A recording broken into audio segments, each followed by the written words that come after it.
Hello, my name's Immigration Attorney Pace Rawlins. Yo soy el abogado de inmigración Pace Rawlins. I'm going to do the presentation in English. Is that okay? If you want to see it, si quieres verlo en español, está grabado en otra presentación hace unos días. Pueden encontrarlo en mi página de Facebook. Después voy a entregarles eso donde pueden encontrarlo. So, all our viewers and Facebook, welcome. I'm Attorney Pace Rawlins, like I said, and I'm going to present today Path to U.S. Citizenship. Do you want to say? Let me get back to the beginning of the slideshow.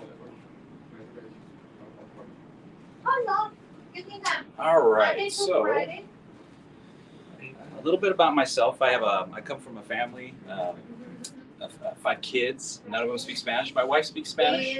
We like to do that so they can't. We like to talk in Spanish so my kids can't understand. Right now I'm in an English class. I have kids that are actually starting to come to, they want to come here to actually learn Spanish. We're at the English Tutor Academy in Mesa, Arizona. There's 4 different locations. If you're interested in learning Spanish, or if you si hablas español y quieres aprender inglés, they also of course have English classes. They have U.S. citizenship courses. I believe they have GED. They have GED courses too as well. So lots of different options for English abilities. A little bit about my interest in immigration. Well, I lived in Spain for 2 years. That's where I learned Spanish. I work with immigrants from all over the world. But I also come from a very diverse family, including my grandfather. My grandfather comes from a Lebanese family. And this is a picture of my great-grandfather, Mannheim Kalof. He immigrated to the United States at the end of the 1800s.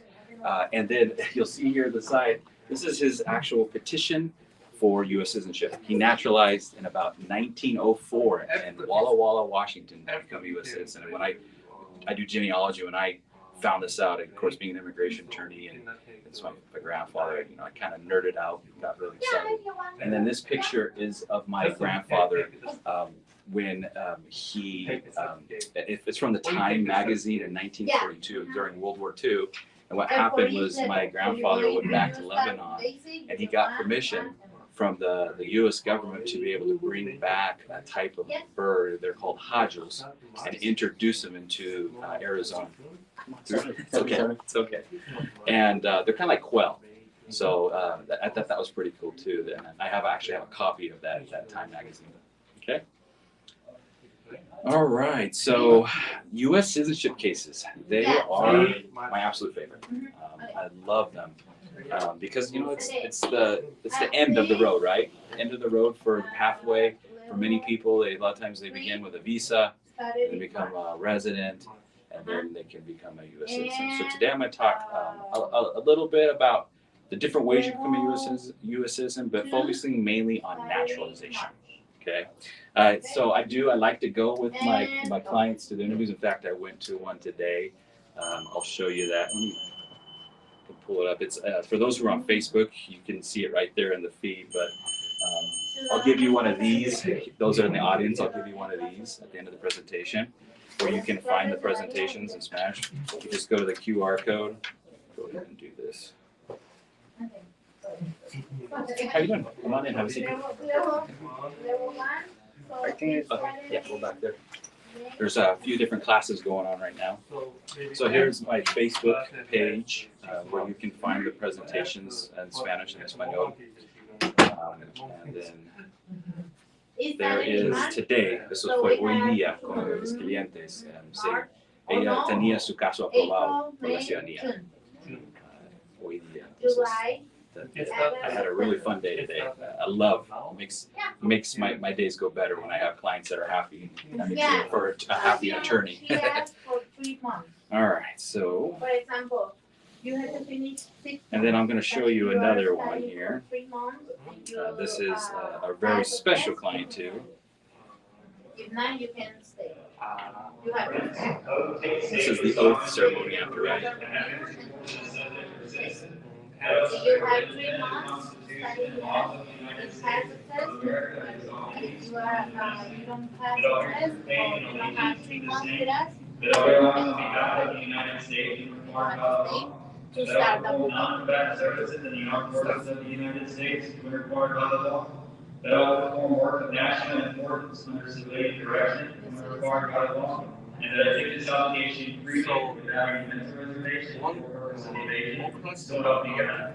So you can take off. Monday. No, it's for the class. That's because, for example, the books have. All right. So that client is actually now my paralegal. No, Itself. we work in She's office. come to a couple of presentations, For and I example, helped her right, start off with her green card, grammar, helped her through the pathway, grammar, and helped her and become then a U.S. citizen. reading, And you and can see that she had her mask on, her cubrebocas, writing, because this was during the pandemic and family couldn't go. So it was nice that her attorney could stay and be the photographer too as well, Yeah. film it for her family. And, you know, just very special. And, oh, we have listening here. you know, That's I what I love. love that about being an immigration attorney. But here is 10 benefits. So, you know, Yeah. some people are like, well, why do you want to become a U.S. citizen? download Here's 10. There's many, but here's the 10 main ones that I picked out. Number one is you never have to renew your green card again when you become a U.S. citizen. It's $540 right now to do that. And so you renew it for another 10 years. It's better sometimes just to become a U.S. citizen if that's something you want to do. You can vote. So if you want to vote against the who's going to be the next president, whether it's Trump or Biden, whoever you want, you would have that to be able to vote once you're a U.S. citizen. You can serve on a jury, so that might be something a benefit for some people. For me as an attorney, I've always wanted to be on a jury, but they just don't want to put an attorney on a jury. You can travel with your United States passport.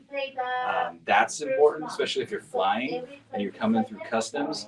They have one line that's for U.S. citizens, another line that's for non-U.S. citizens. And that line for U.S. citizens will often goes quicker, right? So that's a good thing. Number 5 is probably the biggest and number one reason why I have clients who want to become U.S. citizens. It opens the door for their family members. They can file petitions for them for immigrant visas. It opens it up so they can petition siblings. They can petition parents, fiancés, comprometidos. They can petition kids. Residents can do it too, but not as much as a citizen. And there's more benefits usually for a citizen doing it. Number 6 is you can obtain U.S. citizenship. It's called derivative U.S. citizenship for children under the age of 18 if they are already they're already a permanent resident, or they enter with an immigrant visa and become a permanent resident before the age of 18. And the parent naturalizes or is a U.S. citizen. So they can magically become a U.S. citizen. We'll talk a little bit about that later too. You can also keep your citizenship in your country of origin, in your home country. So here in the United States, does anybody know, is there dual citizenship here in the United States? There is? Do you think there is? Anybody? No, there actually is not. Entonces, no hay doble ciudadanía aquí en los Estados Unidos. You renounce it. Tiene que renunciar la ciudadanía de su país. So, when you become a U.S. citizen, you're no longer a citizen of your country. However, if your home country, like Mexico sí permiten doble ciudadanía. Casi todos los países latinos, ciertos países europeos, there's some that don't. But if once you go home and you go over to there, then you can be a double citizen because they allow it. It's like legalization of marijuana. Some states allow it, some states don't. So you're one state, it's allowed. Another state, it's not allowed. That's the same thing about U.S. citizenship. Here, only U.S. citizen. In your home country, you can be double citizen. Number 8, you can open opportunity for jobs. So governmental jobs, police, law enforcement, military, that kind of stuff.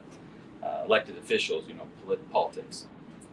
You can obtain certain government benefits, public benefits that are only given to U.S. citizens. This is a huge one too. Lots of people say, "Hey, I can't get this citizen, or I can't get this benefit. The provider is telling me I have to be a U.S. citizen." that happens often. And then last, peace of mind. You don't have to renew that green card, but peace of mind in that you don't have to worry about losing it, whether you some certain criminal acts. Sometimes even if you're innocent, sometimes you can become guilty from wrong legal advice or evidence, or whatever. You could lose your green card, but also you can lose it just by being outside the country too long.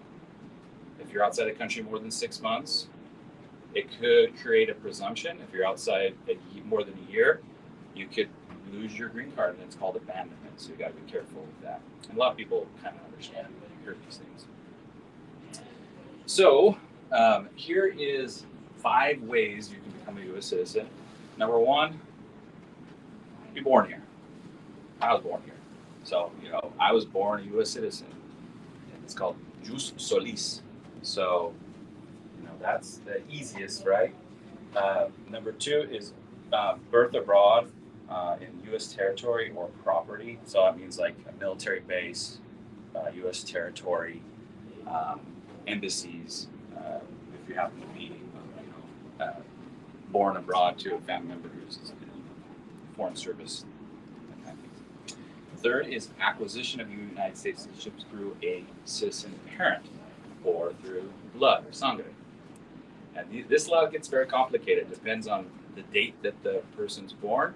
The law depends on if both parents are married or not married. Depends on if there's one parent citizen or both parents citizen. The law can change, and also it depends on who it is, if it's father or mother, and also how much physical presence it can change. It could be a year, it could be 5 years, it could be 10 years, and there's lots of different other requirements. Especially if it's a father, sometimes you have to prove legitimization. These physical requirements inside the United States can be really hard, especially in older cases if you don't have the documentation. And I call these cases, I do these. You guys watch PBS? Creo que es Canal 8, PBS, Channel 8. Where Sesame Street is and all that stuff. Yeah. Have you ever seen the show Genealogy Roadshow? The Genealogía? Yeah, I call these cases the genealogy roadshow cases because you gotta provide lots of genealogy sometimes. So, and then derivative citizenship through a citizen parent. We already talked about that, where if you naturalize and you have a child under the age of 18 who's also a resident, they can derive that citizenship. And then last, naturalization, which is the main topic of this presentation. And by the way, if you have questions, you can stop me. I like to ask questions. That way you don't forget in the middle. And that's the same. Those who are watching, you can send your questions. I'll probably be till the end. I'll look at the comments and answer those questions during the presentation or after the presentation for those who are watching online. All right, so we're going to talk about this outline. We're going to talk about the fees. What are the current fees? What are going to be the future fees of the naturalization process? We're going to talk about the processing time, a little bit about what entails the forms and stuff. Eligibility, very important. How can I become a naturalized U.S. citizen? We're going to talk the fun part, very in English and civics test, and that's why I talked to Maribel. Wanted to come to the English classes to do this, and then at the end answer questions. Okay. So fees, right now, U.S. citizenship is $725. $725. There are exceptions to that. It's $85 less if you are over the age of 75, because you don't have to take the fingerprints for the biometrics. And also certain military applicants, of course, they waive that. You can also do a fee waiver. The fee waiver is very common. I've been able to do a lot of this. These are common for those who are living under the level of poverty, and you can demonstrate and show it. This is a lot of single parents, single moms with kids. They're just struggling, and if you can show it, you can get it waived. I've done it for retired residents, permanent residents who are retired and who are on a pension and make a lot. Those who are just going through hard times, medical expenses, have been able to get these waived. And then there's also a way that you can request a fee reduction as well. If you don't quite get to that level of something, sometimes you can get a fee reduction. So, processing times. I ask this question because I think everybody gets it, for the most part, gets it right. You may have used an immigration attorney, or you might have friends that use an immigration attorney, or you probably have seen it on the news. What do you think is the number one complaint or problem with immigration cases right now? It's what I get. When I get calls from clients and messages and questions, it's probably the number one question, complaint thing I have from clients and even non-clients who just ask me questions about their cases. The payment, the cost. The payment, the cost, I think that would be number two. Oh, okay. Money is important. Uh-huh. Yeah, money is important. It's very important, but I think this is the number one. Because money is important, but you know the saying, time is money? Time. It's time. Time. Is it for You like that, like time is money? So time. Immigration cases, they take forever. And luckily we're starting to see some cases pick up, including U.S. citizenship cases. But why the backlog? Why it takes so long? I blame the Trump administration a lot with his policies. We came out of that, and there was a huge backlog with the Trump administration due to harsher laws and scrutinizing the cases more, putting up his invisible walls, sus murallas invisibles, right? He wanted to build a wall physically, but he put up a lot of invisible walls too. Also, the form for citizenship used to be, when I started way back in 2012, it was 8 pages. Now it's 20 pages more if you include some of the other stuff like my G28, but it's about 20 pages now. Lots more questions, more scrutinized. The form additions can change periodically where they, hey, we want to do this or do that, add this. And then also, of course, number one, the COVID backlogs coming out of the pandemic, where offices closed, officers couldn't go to work, some officers retired because of it, getting new staff, training them, and I think we're finally starting to come out of it. We're starting to sense that. So this is, I actually pulled this yesterday. This is the Phoenix area. This is what they're reporting on USCIS case processing time for naturalization applications. They're reporting here in Phoenix that 80% of their cases are taking 8 months. That number is gone. It used to be more than a year. It got up to like 2 years at one time. So they're speeding up. And just being down there today, you notice it's more relaxed and they're not quite as busy. They've hired new officers, and I think I give props to USCIS because they're starting to do a really good job getting through these cases. Good stuff. And this kind of shows you too, from 1999 to 2017, how the actual petitions filed grew. It kind of goes up. It's kind of like a roller coaster, but it gradually grows. And so the more applications and petitions for naturalization, obviously, the more time that it'll take. Eligibility. All right. So what does it take? What do you need to show to become a U.S. citizen? Well, you need to be at least 18 years of age to naturalize. So you can't submit a petition if you're 16 or 17. Your parents can. If they can't, then remember you can provide U.S. citizenship. You have to be a lawful permanent resident to naturalize, so you have to have the green card. And then there's different requirements of how long a resident. Generally, it's 5 years. You have to be 5 years as a resident. And you can file that petition 3 months before the 5 years. Or there's an exception to that. You can do it in 3 years if you become a resident through marriage, through a U.S. citizen spouse, and you're still with them. So it's quicker. You can do it 3 months before that 3 year. There's a physical presence requirement.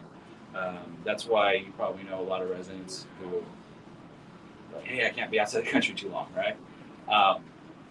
You have to show that if it's 5 years, that you're here at least half that time, which is approximately 30 months, physically present in the United States. And if it's 3 years, that's 18. months in the United States. You want to avoid being outside more than 6 months at every time. They ask that because they're looking at that abandonment. You don't want to abandon your, especially if you're over a year. You have to be careful. So if you're a person who watching this and you're thinking about U.S. citizenship and you've traveled outside the country and you've been outside more than 6 months and you're thinking about, and when I say more than 6 months, it's during that time, either the 3 years or 5 years, and you're thinking about filing for citizenship, seek a legal consultation with an immigration attorney to make sure you can. It's possible. I've had some clients who've been outside a little more 6 months and be able to show that they didn't abandon. And then there's a jurisdictional requirement that where you file the field office, like if it's Phoenix, you have to live here at least 3 months to get that jurisdiction. So sometimes you have to wait a little bit. You have to show 5 years good moral character, conducto buen moral in Spanish, or 3 years if it's 3 years. And what's that mean is, well, in that period, the 5 and 3 years, if you have any arrests, citations, convictions, those are definitely red flags. You got to be careful because those can affect your good moral character. And if they're really serious inside the 3 or 5 years or outside, we're talking about some serious felonies, perhaps. Sometimes not even felonies. They could be even worse, to where you don't just get your application denied for good moral character and they say, okay, come back, 3 years or 2 years when you go. If it's really serious, they can put you in removal proceedings in front of a judge to try to take away your green card. So you got to be careful. I always say any arrests, in a doubt, seek a consultation from an immigration attorney. Other things too, deportations, fraud, misrepresentations. Tenemos preguntas. I have questions. All right, so I'm going to go ahead and skip to. Let's go ahead and ask your question. You want me to write? Sure, now? sure. If you want to write it. While he's writing down the question from the viewer online, I'll go ahead and continue, and then I'll answer that. Alien smuggling, so that can also affect if you ever brought someone here illegally in the United States. That can affect your citizenship applications. I mentioned fraud and misrepresentations. That can affect it. Drugs and alcohol addiction. So even if you don't have a DUI, for instance, but you're drinking all the time and you're an alcoholic and stuff like that, that can affect your good moral character. They ask you those questions. Illegal gambling. Don't gamble legally. Only thank you so much. Only gamble where it's legal, right? The casinos, any casinos where it's legal. Don't gamble, legally gamble. I put on here 2 questions. These are 2 questions right off of the form that deal with good moral character. I want to share those 2 with you. First one is, and it shows you how broad it is. Have you ever been arrested, detained, or cited by the police or any other law enforcement agency? Pretty broad. I mean, that entails any law enforcement. It could be immigration, it could be border patrol, it could be sheriff, it could be city police, it could be a park ranger. I mean, it's pretty broad. So you have to disclose those. And then this question is my least favorite question on any application. It's on some other ones too, but on the citizenship application, naturalization, I don't like it, and I'll tell you why, but I'm going to read it first. It says, have you ever committed, assisted in committing, or attempted to commit a crime or offense for which you were not arrested? That's a horrible question. That's asking you to testify against yourself and admit to something that you may not have done. Admit to something that you've never been accused of. And realistically, almost everybody probably has committed a crime one or another, maybe ignorantly or that's like if you got in a car after drinking a couple of beers. Were you drunk or were you not drunk? How do you know that? I once had a client who, during a consultation, he's like, "Oh, I did. I mean, I went to the bar the other night and drove home. I made it home safe, but I was a little tipsy. I need to disclose that?" It's a good question, right?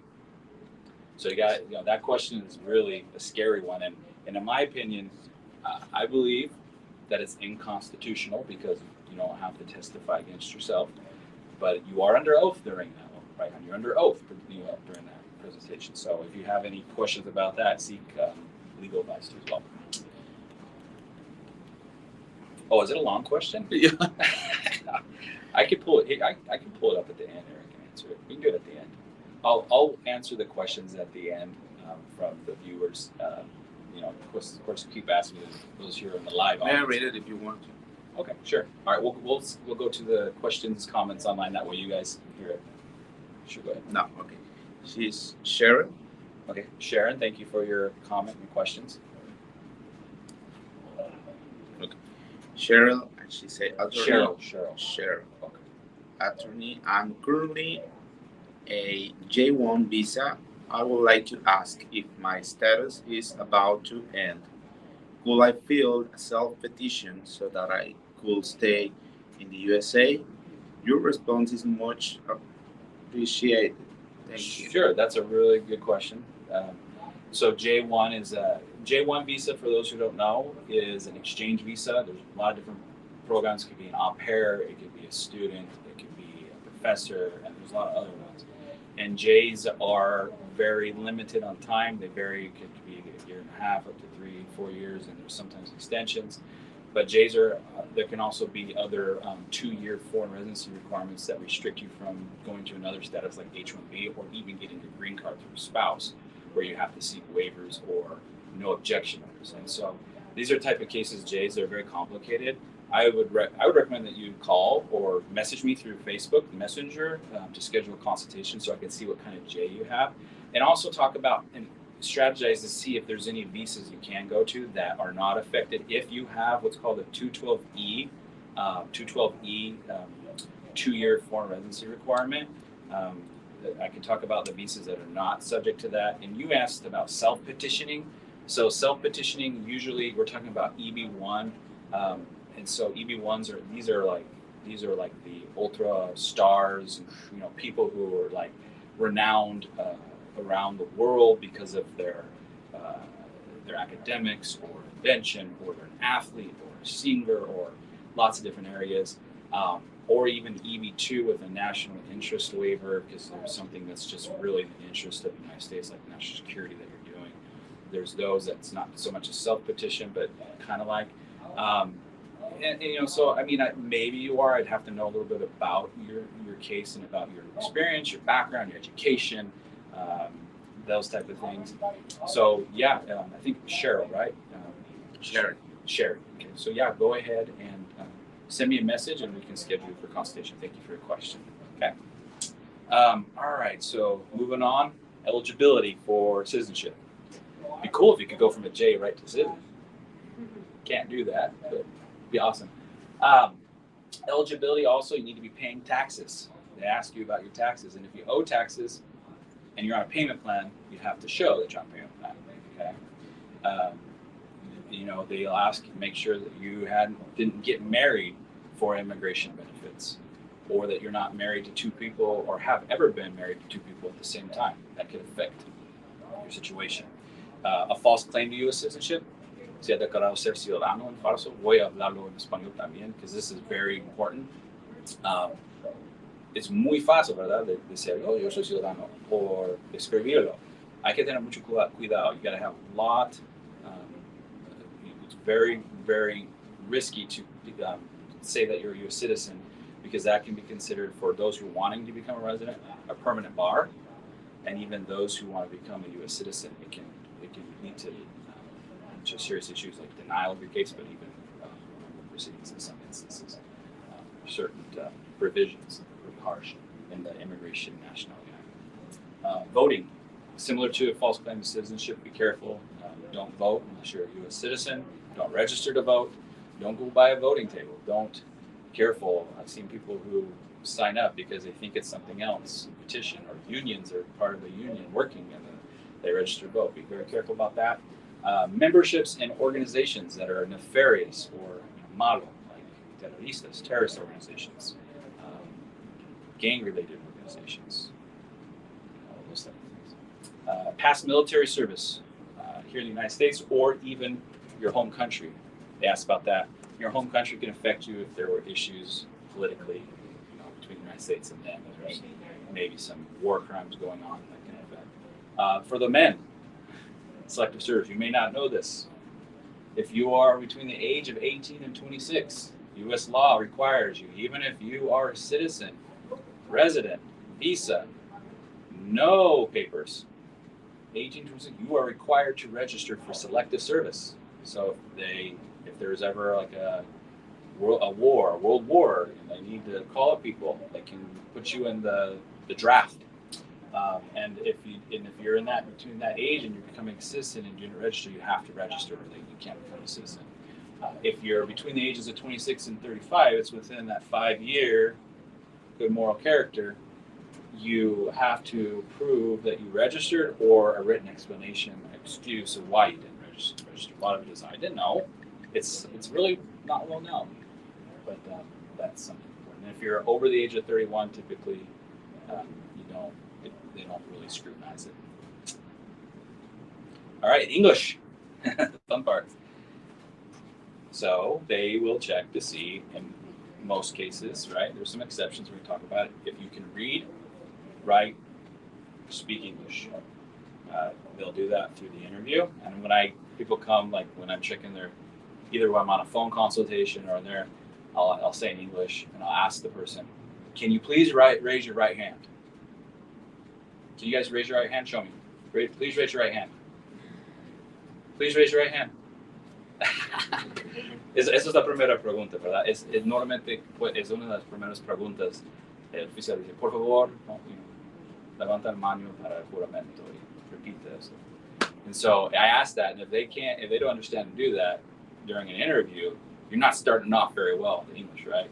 And they'll ask you lots of the eligibility questions, your name, your date. They'll ask you your phone number, that kind of stuff. And then also, of course, they do the civics exam, which we'll talk about here in a minute, and the English portion. There are exceptions. You can do an English waiver and a medical waiver, which we'll talk about here in a minute. But I wanted to show you something else. Hopefully give you those who maybe are struggling with English, los que tal vez no tienen mucho inglés, voy a darle un poco esperanza. This is the overall for 2021, the overall pass rate for initial, and then adding for the re-exam. So you can take an exam twice. They give you 2 opportunities, dos oportunidades. 89.5% of total applicants pass the first time. Those who didn't, and then went to the second, then it went up just a little bit, 96.1%. That's huge. So most people pass it. That's telling me, and I've been through hundreds and hundreds of these. It's not super hard. But I have had some clients who have not passed it. I've had some who had to go past the second time. A lot of times it has to do with age. The older you are, the harder it is to learn. And sometimes there are mental conditions, and we'll talk about a way. Sometimes you can waive and not have to do the civics and English portion because of like Alzheimer's or a medical condition. So the interview, just to give you a little rundown quick of how the interview works. It's with you. It's about 30 minutes. The one that I went to today, most of the time you go and you wait. It's like going to get a driver's license. They make you wait for hours to get in. Sometimes you have to wait anywhere from 5 minutes to 2 hours of wait to get into the interview. And then you get to the interview and it's around 30 minutes. Today it was like we sat down and they called us in within 5 minutes. And the interview was like 20 minutes. It was fast. It was nice. But they're easy cases do that. Hard cases could take longer, right? They'll check your government ID, your green card, your passports. They'll check those type of documents. They'll check your driver's license. They'll swear you in, like we talked about. They'll take your fingerprints and take your picture again. You've already done it, but they'll do it again, to verify that you're the person you are. You'll do the civics test, 2 attempts. They'll check sometimes your original documents, especially the 3-year marriage cases. They're going to look at your marriage documents, proof that you're still together, you're living together, those type of things. They're going to check biographical information in the form, make sure your name is correct. Make sure your address is correct. Your phone number is correct. The name is very important on a citizenship because just like your birth certificate, that's a legal document. Su acta de nacimiento de su nombre es legal. También un acta de matrimonio es un documento. The marriage act is a legal document that shows last name. Certificate of citizenship or naturalization certificate is the same. It's a document that shows legal name. So they want to make sure it's correct. And did you know you can change your name in the oath ceremony when you go? So if you wanted to get a new name and change it to, Justin Bieber or whatever, you want to change your name, you can do it. I had one officer told me a funny story one time about it. I can't remember what the name was, but he said somebody did change it to something weird, and you can do it. And you go before a judge, and they'll swear you in as a U.S. citizen, and then you get that act, and it's the new name, and now you have a new name, and you can take that and get a new name on other things too. So that's interesting. Sometimes they'll request for additional evidence. It's called an RFE.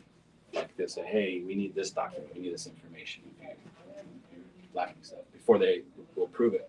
And then when they prove it, sometimes they'll do same day, like in the video during COVID, they were doing it where they'd prove you, and they just go wait an hour, and then you go in. So you come in with your green card, and you leave with your certificate of citizenship. They take that green card away. I had some clients where they come to get it, and they're like, no! I'm like, but you're getting something better. You're getting your certificate of citizenship. Let it go. Let it go. And it's it's really scary for people to lose that green card, get it taken away. But I wish they were doing same day. They're not. They're scheduling it, but it could be a few days to a couple of weeks, up to a month. And usually they'll schedule you right now. And it's different everywhere. Usually they'll make you wait for a few minutes, and then they'll bring out a sheet saying, okay, you're scheduled for 5 days out. Come here. And sometimes you go there, or sometimes you go to court with a judge. All right, so getting back into the English. So I talked about the English waiver. So if you're a permanent resident and you're just like, man, I don't think I can pass. Entonces, si uno de ustedes es un residente permanente y no entiende inglés y quieren hacerse ciudadano y piensan que no va a pasar, sí hay una renuncia de inglés. And how it works for the waiver of English is if you're 50 years of age, but 20 years, 20 años con la residencia, 50 años de edad, you can do it in your own language. And you don't have to read the phrase in English or write the phrase in English. Or if you are 55 years of age and 15, so 55 años de edad y 15 años con la residencia. This should be, okay, that's right, 15. That's correct. So, this one right here, 55, 15. There's a little error there. And it's awesome. And there's another exception for those who are 65 años de edad y mayor.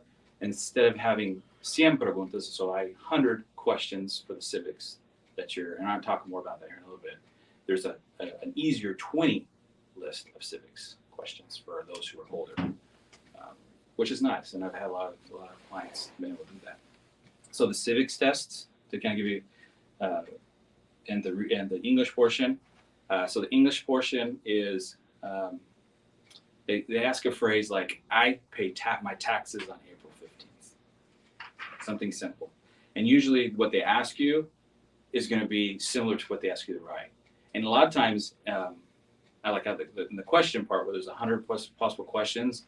They'll randomly select 10, and you got to get 6 out of 10. A lot of times, the questions follow a pattern or un patrón, right? Or a theme, una tema.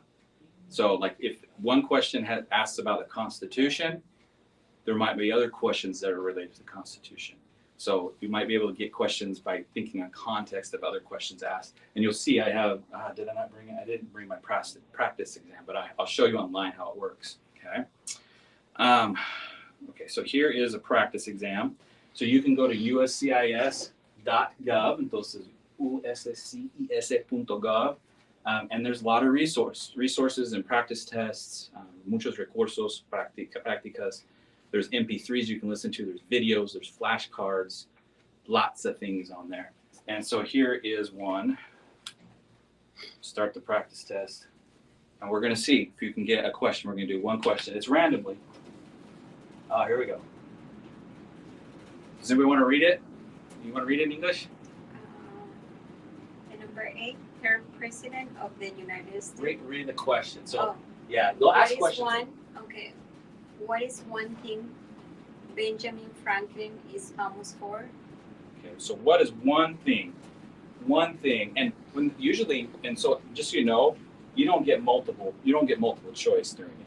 So this is an easier test, right? You have to just know it. But you probably haven't studied it.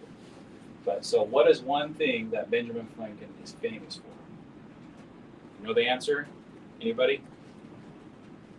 Do you understand the question? ¿Entiende la pregunta? ¿Sabe quién es Benjamin Franklin? He was the president. He flew, how do you say kite? How do you say kite? Papalote. Papalote. Que volaba papalote con la llave. Pagos, electricidad. Ben Franklin. Right. Cometa también les dicen en algunos lados. ¿Saben? What? Cometa o papalote. Papalote, yeah. Sí. Yeah, so what is one thing that he is famous? Was he a president of the United States? He's on money, right? He's on the $20 bill? $50? Yeah. $20. $20. Yeah, I don't have cash. I'm a Let poor. me check. I have a lot of those. Oh, you are rich. I'm glad that question is I not don't on have the any. test. I failed that question. And I don't know it because I don't have a lot of cash. I can't remember. Maybe one of the viewers knows. If you know it, message us. I can't remember what bill. May I avoid the question if I don't have any cash? If you get it right, you get the bill. That's the reward. But I think there's a couple. He was not a president of the United States, but he is on money. He wasn't an inventor of the airplane. But I think one of these two is it. He's the youngest members of the Constitutional Convention. Youngest? You think is the youngest member of the Constitutional Convention? Have you ever seen a movie with Ben Franklin? Oh, I'm serious talking. I think she's giving me the answer right now. I'm kind of serious. There's a 4th of July is coming up, and I recommend for English students, there's a movie called 1776. 1776. It's a musical movie, and there's some famous people in it. I watch it with my kids. Okay. We love it, and there's a lot of music in it. It's got Thomas Jefferson, George Washington, Ben Franklin. And by watching that movie, I can tell you he's not the youngest The member. youngest member. Okay. So, So process the of US. elimination, we're going to do that. He was a U.S. diplomat to France. Oh, okay. Yeah, I think he was to France. And it tells some more about him. So pretty fun. I mean, you can go through these practice tests. I actually taught American history back in high school before I went to law school a little bit. So I should know if he's on the bill or not. That's a little embarrassing, right? But here you go. So that gives you a little flavor, a little idea of what a question will be like. Okay. And then I think I brought. No, I didn't. Did I bring them? You can get practice tests. There's 100 questions online at that uscis.gov. You can download them, print them, and get the 100 questions or the 20 questions if you're eligible for. So that is my presentation. Wow. Es difícil, ¿verdad? Hacer presentación en otro idioma. Sí.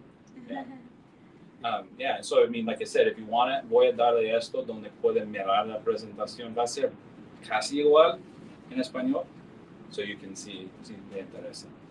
But preguntas, questions from Vidi? I'm gonna pull up on the line and see if I got any more. We have a couple questions. We already read Alright. one. Elizabeth wants to say, Sherry, wants to wait, know it's just Sherry's. what's the cost for the application? Okay, what's the cost for the application? So yeah, we covered that. $725 is the cost for the government fees.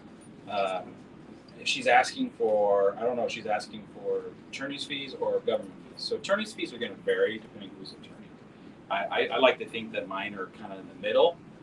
You'll go to some attorneys who will charge really little, and some that will charge a lot. I kind of in the middle. Mine vary anywhere from, depending on the difficulty of the case, depending on if it's a 3-year case or a 5-year case, because of 3-year cases, you have to file more paperwork. Depends on issues like if somebody was outside the country more than 6 months, or like criminal arrest, because a lot of times we have to get documents, I have to review them, I have to do background checks, antecedentes, FOIAs, request expedientes, that can take more time, more effort. So I mean, I charge anywhere between $2,000 to $3,500 on average, and I do payment plans. Usually they're about 3 to 5 months for my attorney's fees. But I always say, lo sale barato sale caro. You go to some places and they'll help you fill out and they'll send you out the door and say bye. I don't like to do that because you can see I like to be with my clients from start to finish. I like to teach them how the case works, let them know, be with them, file it, watching it go on, answering their questions, and then when they have an interview, we do prep where I'll act like I'm an officer and I'll have the forms and I'll go through all the questions. We'll make sure that they can know how to answer them, make sure there's no updates or issues, that there's no updates in their biographical information, their work, that kind of stuff. And then we'll do the civics test. And I've had a few where I'm like, okay, usually we do it about a couple of weeks before the interview, and I'm like, ooh, study a little harder. But I haven't had a client in a long time not pass the test, so that's good. And sometimes I refer and recommend them here for citizenship classes, and I've had some do that, be able to pass it. So everybody's different. You know, sabe que sí puedan aprender. And I always tell people that attorneys sometimes are salesmen, right? A veces nos gustaría vender nuestros servicios. A veces yo digo, si quieres aprender inglés y pagan como $1,000, $2,000, $3,000 de un abogado por su caso, va a aprender inglés. You're going to be more motivated, motivación, because you're investing in yourself. So that's it. Alrighty. So let me see. Let me make sure I got any other questions on here. I think that's it. So if those who watch, they're not watching live and are watching later, feel free to keep sending your questions. I do recommend you can put them in the comments, but if you want quicker, send them to me in Messenger. I do review those in Messenger on Facebook. And thank you everybody online who are joining us, and continue watching me. Attorney Pace Rawlins, I'm Pace Rawlins, Pace for your case.